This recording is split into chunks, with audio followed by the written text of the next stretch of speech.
अस्सलाम वालेकुम जी dear learners. उम्मीद करता हूँ आप सब खैरियत से हैं।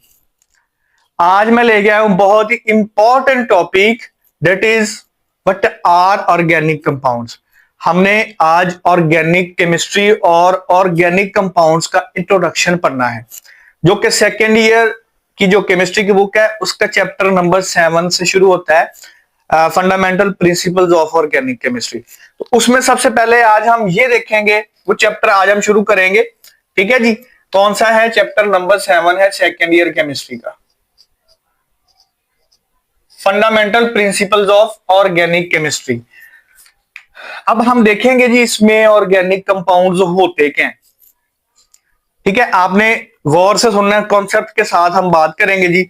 ऑर्गेनिक कंपाउंड्स आज से तकरीबन तकरीबन 200 ईयर्स अगो 200 ईयर्स अगो 200 साल पहले की बात है कि कीमियाई दान, जो तब साइंसदान केमिस्ट थे, वो अब ये उनका मेन टास्क था कि कंपाउंड्स की हम कैटेगरी कैसे करें।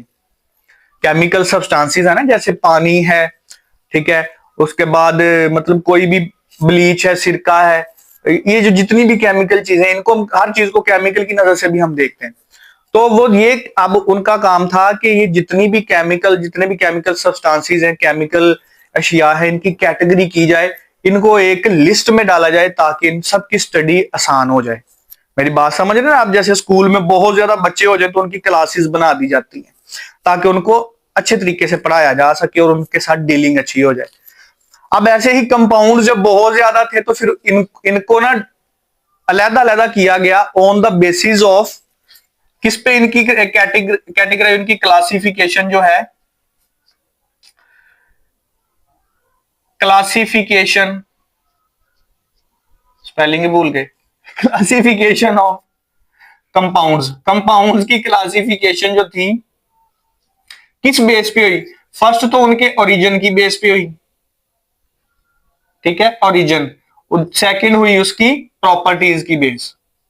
देखें, उन्होंने देखा कि जो भी कंपाउंड्स मिल रहे हैं ना, मिसाल के तौर पर पानी है या जो भी सिरका है, ठीक है, दूध है, अंडे हैं, इनमें जो भी चीजें पाई जाती है, उन्होंने ये देखा कि ये मिल किस चीज से रही है, हमें बेसिकली इनका सोर्स क्या है, जरिया क्या है। पहली बात तो ये उन्होंने देखी। ठीक है, जितनी भी चीजें मिल रही हैं अगर, तो वो मिल रही हैं जानदारों से, तो उनको कहा गया ऑब्टेन्ड फ्रॉम, वो किन से हो गई? Obtained from living things. Living things है जो मतलब मिल गई जानदार चीजों से, और जो जानदारों से मिली उनको कह दिया obtained from non living thing. अब ये बात, फिर उनकी प्रॉपर्टीज देखी गई, उनकी खुसूसियात क्या है। तो इन दो पॉइंट्स के ऊपर उन्होंने ना कंपाउंड्स की कैटेगरी की और दो कैटेगरी बना दी।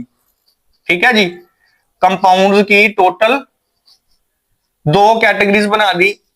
फर्स्ट वन थी जी ऑर्गेनिक, ऑर्गेनिक कंपाउंड्स, ये फर्स्ट कैटेगरी थी। ये वो वाले कंपाउंड थे जो हमें मिलते थे लिविंग थिंग्स से, जानदार चीजों से मिलने वाले कंपाउंड्स या केमिकल सब्सटेंसेस। मिसाल के तौर पर हमें जानदारों से क्या मिलता है?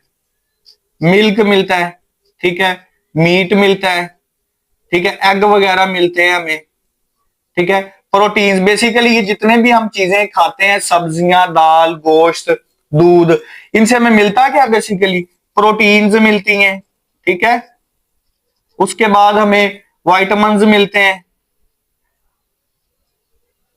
ठीक है, मिनरल्स मिलते हैं, ये चीजें मिलती हैं, कार्बोहाइड्रेट्स, शुगर वगैरह मिलते हैं। अच्छा, उसके बाद वो वाले कंपाउंड्स जो बेजान चीजों से हासिल किए जाते थे उनको कह दिया गया इनऑर्गेनिक। क्या कह दिया गया? Inorganic compounds, inorganic compounds. ये वाले वो कंपाउंड है जो हमें बेजान चीजों से मिलते हैं, जैसे मिनरल्स वगैरह से हमें एलिमेंट मिलते हैं, उसके बाद साल्ट्स वगैरह, ये जितनी भी चीजें होती ये हमें मिलते हैं जी बेजान चीजों से। अब ये क्लासिफिकेशन की गई थी तकरीबन 200 साल पहले। अब फिर वहां पे एक साइंसदान आया था जी जिसका नाम था बेर्जीलियस। इंपॉर्टेंट है, याद आपने रखना है, बेर्जीलियस था, ठीक है। ऑलमोस्ट 1828 में इसने एक थ्योरी पेश कर दी। उस थ्योरी की बेस पे इसने कहा the organic compounds only prepared, लिखें the organic compounds prepared only by and within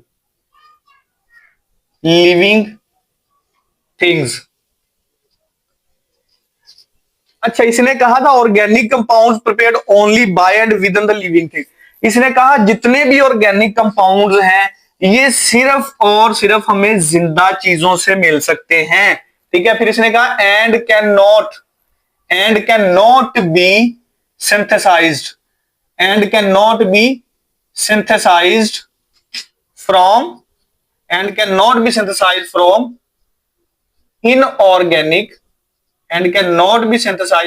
inorganic source, और मतलब क्या ले इनऑर्गेनिक थिंग्स। अच्छा जी, इस हम थ्योरी को क्या कहते हैं? इसको हम कहते हैं वाइटल, ठीक है, इसको हम कहते हैं वाइटल फोर्स थ्योरी। इंपॉर्टेंट है बोर्ड के पॉइंट ऑफ व्यू से वाइटल फोर्स थ्योरी। ये वाइटल फोर्स थ्योरी थी, ये पेश की थी जी बर्जीलियस ने। उसने कहा था जितने भी ऑर्गेनिक कंपाउंड्स हैं ये सिर्फ और सिर्फ जानदार चीजों से हमें मिलते हैं, इनको आप बेजान चीजों से नहीं बना सकते। इन द लैब में आप इनको बेजान चीजों से नहीं बना सकते। और आपको पता है कि जो तकरीबन लाहौर बोर्ड में 2019 में ये क्वेश्चन आया हुआ है, ठीक है, लाहौर बोर्ड में 2019, ठीक है, 2019 में ये क्वेश्चन आया है लाहौर बोर्ड में। क्या आया है? Short question, define organic chemistry, उसके बाद डॉट लगा के लिखा है what is vital force theory. ये लाहौर बोर्ड में क्वेश्चन आया हुआ है 2019 में कि ऑर्गेनिक केमिस्ट्री को डिफाइन करें और बताएं वाइटल फोर्स थ्योरी क्या होती है। वाइटल फोर्स थ्योरी हमने अभी पढ़ा है, बर्जीलियस ने ये पेश की थी कि जितने भी आपके ऑर्गेनिक कंपाउंड है ये सिर्फ और सिर्फ जानदार चीजों से ही हमें हासिल हो सकते हैं, मसनूई तरीके से हम इनको नहीं बना सकते। ये थी वाइटल फोर्स थ्योरी। ठीक है, अब हम देखते हैं ये वाइटल फोर्स थ्योरी को कैसे ये खत्म हुई और अब पूरी दुनिया में लैब में ऑर्गेनिक कंपाउंड बन रहे हैं। देखिए, ऑर्गेनिक कंपाउंड के साथ हमारा वास्ता रहता है। हम जो भी खाते हैं, पीते हैं, इवन के पहनते हैं, कपड़े हो गए, ठीक है, ये मार्कर है, इसमें जो इंक है, ठीक है, उसके बाद ये पेंट हुआ है, ये इसके अंदर जो लकड़ी है इसके ऊपर ये चेक बोर्ड लगा हुआ है, ये तमाम तर चीजें जो है ना ऑर्गेनिक है बेसिकली। ठीक है, अब केमिकल रिएक्शन से कुछ कुछ इनऑर्गेनिक चीजें बीच में उनके रिएक्शन से हम होती है हमारे पास, लेकिन बेसिकली बैकबोन में ऑर्गेनिक चीजों की ज्यादा जरूरत होती है हमें। ठीक है, तो पॉलीमर्स वगैरह जैसे मैंने मिसाल दी कपड़े की, ठीक है, पॉलीमर है ये। उसके बाद पेंट्स वगैरह, वार्निशेस, पॉलिश हो गई, सारी ऑर्गेनिक चीजें। अब इनकी शॉर्ट, अगर तो हम नेचुरल सोर्स पे बैठे रहते तो फिर तो हमारे जो जरूरियात है वो ही ना पूरी हो पाती। कपड़ा जो है फिर कुछ लोगों तक ही पहुंचता। ठीक है, अब हर इंसान कपड़े जितने मर्जी ले, कोई इसकी शॉर्टेज नहीं, क्योंकि अब लैब में ऑर्गेनिक कंपाउंड बन रहे हैं। तो वो ये कैसे हुआ था? तो ये वाइटल फोर्स को रिजेक्ट किया था फ्रेडरिक हॉलर ने। ठीक है, उसका कोई बेसिकली ये ना टास्क नहीं था इसको फेल करने का, फ्रेडरिक हॉलर का, उसका कोई बेसिकली ये कोई टास्क नहीं था। एक्सीडेंटली हुआ क्या था, फ्रेडरिक हॉलर स्टडी कर रहा था, ये किसकी स्टडी कर रहा था? साइनेट ग्रुप की। किसकी कर रहा था? ये इस वाले ग्रुप की स्टडी कर रहा था। ठीक है, इसको साइनेट ग्रुप कहते हैं। ये एक्चुअली इसकी स्टडी कर रहा था अमोनियम साइनेट, इसके साथ अमोनिया को जुड़वा दिया जाए तो अमोनियम साइनेट बन जाता है, जिसको हम लिखते हैं NH4CNO। ठीक है, अगर इसका स्ट्रक्चर बना के लिखा जाए तो इस तरीके से अमोनिया होता है H3, इसके साथ 4 हाइड्रोजन जोड़ के ये बन जाता है पॉजिटिवली चार्ज्ड, ठीक है। और साथ में ये वाला आपके पास कंपाउंड होता है नेगेटिव, ठीक है। तो ये है अमोनियम साइनेट, ये इनऑर्गेनिक कंपाउंड है। वो इसकी स्टडी कर रहा था। अब हुआ क्या, उससे ना एक्सीडेंटली, एक्सीडेंटली गौर से सुनिएगा, उससे ये वाला कंपाउंड गिर गया किसी हीट वाली चीज के ऊपर। यहां कह रहे हॉट प्लेट है या कोई भी गर्म चीज, उसके ऊपर गिरा, इसको हीट मिली। अब इस कंपाउंड को मिली हीट, हीट मिलने के बाद क्या हुआ, इसकी जो रीअरेंजिंग हो गई, इसके एटम्स की आपस में रीअरेंजिंग हो गई। रीअरेंजिंग होने से ना ये वाला कंपाउंड बन गया। गौर से देखिएगा, वही सारे एटम है, ठीक है। इसमें हाइड्रोजन काउंट करें, 4 हाइड्रोजन है, 4 ही हाइड्रोजन है। 2 नाइट्रोजन के एटम है, एक ये और एक ये, इसमें भी 2 नाइट्रोजन के एटम है। एक कार्बन का एटम है और एक ऑक्सीजन, इसमें भी एक कार्बन और एक ऑक्सीजन। ये वाला कंपाउंड ना उससे एक्सीडेंटली बन गया, हॉट प्लेट पे गिरा, उसको स्मेल आई यूरिया जैसी, तो अब उससे ये बन गया यूरिया। यूरिया एक ऑर्गेनिक कंपाउंड है, ये एक इनऑर्गेनिक कंपाउंड है। इस तरीके से फ्रेडरिक होलर से ये थ्योरी रिजेक्ट हो गई कि हम लैब में ऑर्गेनिक कंपाउंड नहीं बना सकते, उससे बन गया। तब से लेके आज तक मिलियंस ट्रिलियंस कंपाउंड लैब में बन रहे हैं, फिर सर्च शुरू हो गई, ठीक है। तो फ्रेडरिक होलर ने जी ये वाइटल फोर्स थ्योरी फेल की थी, ये उसका वर्क था, ठीक है। तो इसके बाद आज तक सारे कंपाउंड्स ऑर्गेनिक कंपाउंड्स यहां पे बन रहे हैं। तो यहां पर एक तो आपने ये याद रखना है कि अगर एमसीक्यू शॉर्ट क्वेश्चन आ जाता है, who rejected the vital force theory, ठीक है। नीचे 4 ऑप्शन अगर वो दे देता है डाल्टन, ठीक है, वो कह देता है ए में कहता है डाल्टन, बी में कह देता है हॉलर, ठीक है, सी में कह देता है बर्जीलियस, ठीक है, और डी में कह देता है नन या कोई भी और नाम दे देता है। तो आपने किस पे टिक करना है, वाइटल फोर्स थ्योरी किसने की थी रिजेक्ट, किससे हो गई थी रिजेक्ट, होलर से। फ्रेडरिक होलर उसका फुल नेम है, ठीक है। ये भी एक एमसीक्यू है आपके बोर्ड का, ठीक है। अब हम डेफिनेशन लिखते हैं। पहले तो जी ऑर्गेनिक कंपाउंड्स की ये डेफिनेशन थी, the compounds obtaining from living things are called organic compounds. पहले सिर्फ इसकी सिंपल सादा डेफिनेशन ये थी, the compounds obtained from living things, compound जो सिर्फ जिंदा चीजों से मिलते हैं वही ऑर्गेनिक होते हैं। अब ऑर्गेनिक कंपाउंड्स की मॉडर्न डेफिनेशन है, हमने मॉडर्न डेफिनेशन देखनी इसकी क्या है, ठीक है। Modern definition, modern definition of organic compound. Organic compounds की मॉडर्न डेफिनेशन क्या है, ठीक है। The compounds in which carbon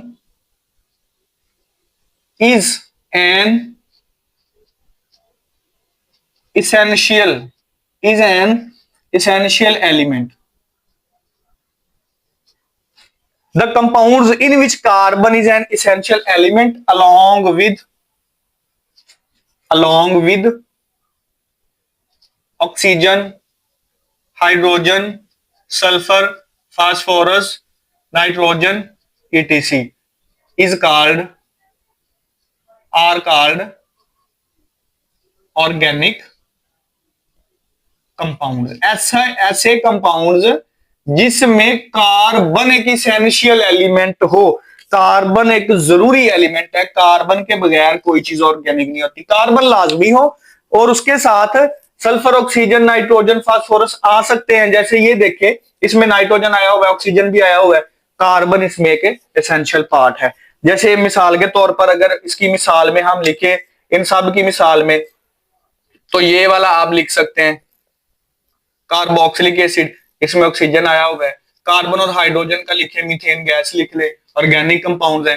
carbon, ठीक है, और फास्फोरस का आप लिख सकते हैं कार्बन, नाइट्रोजन का यूरिया लिख ले, ठीक है। ये सारे ऑर्गेनिक हैं। कोई ऐसा कंपाउंड भी है जिसमें कार्बन हो लेकिन वो इनऑर्गेनिक हो?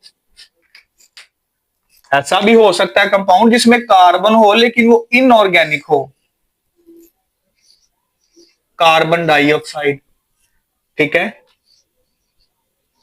कैल्शियम कार्बोनेट, इनमें कार्बन तो है लेकिन ये इनऑर्गेनिक हैं। ये क्या है, ये क्या है, ये इनऑर्गेनिक है। लेकिन हमने कहा था कार्बन होना चाहिए, लेकिन कार्बन होने के बावजूद ये इनऑर्गेनिक है। तो ये अब हम खत्म करेंगे, इसको हम देखेंगे ऑर्गेनिक कंपाउंड्स के फीचर्स में। अब हम पढ़ेंगे कि ऐसे भी कंपाउंड्स हैं जिनमें कार्बन होते हैं लेकिन वो इनऑर्गेनिक है। ये वाला क्वेश्चन का जवाब देगा इस ऑर्गेनिक कंपाउंड्स के फीचर्स जो हमने पढ़ने हैं ना, खुसूसियात पढ़नी है। जैसे कोई भी चीज है उसकी खुसूसियात होती हैं कि वो ये काम करता है, ठीक है। जैसे मिसाल के तौर पर ऑर्गेनिक कंपाउंड में कैटिनेशन पाई जाती है इनमें, ठीक है।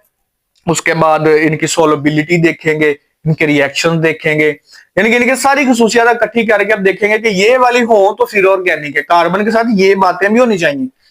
तो ये वो कंपाउंड है जो जिसमें कार्बन तो है लेकिन वो वाली खुसूसियात नहीं है जो ऑर्गेनिक कंपाउंड में होनी चाहिए। ठीक हो गया। तो ये जी आपकी modern definition of organic compounds. Organic chemistry की डेफिनेशन लिखते हैं। ऑर्गेनिक केमिस्ट्री क्या होती है? ऑर्गेनिक केमिस्ट्री, ठीक है, ऑर्गेनिक केमिस्ट्री, ठीक है, the branch of chemistry which deals with carbon, hydrogen, यानी कि इनको मिला के हम क्या कहते हैं? हाइड्रोकार्बन। याद रखना है, कार्बन और हाइड्रोजन को मिला के क्या बन जाता है? Hydrocarbon. Which deal with hydrocarbon and there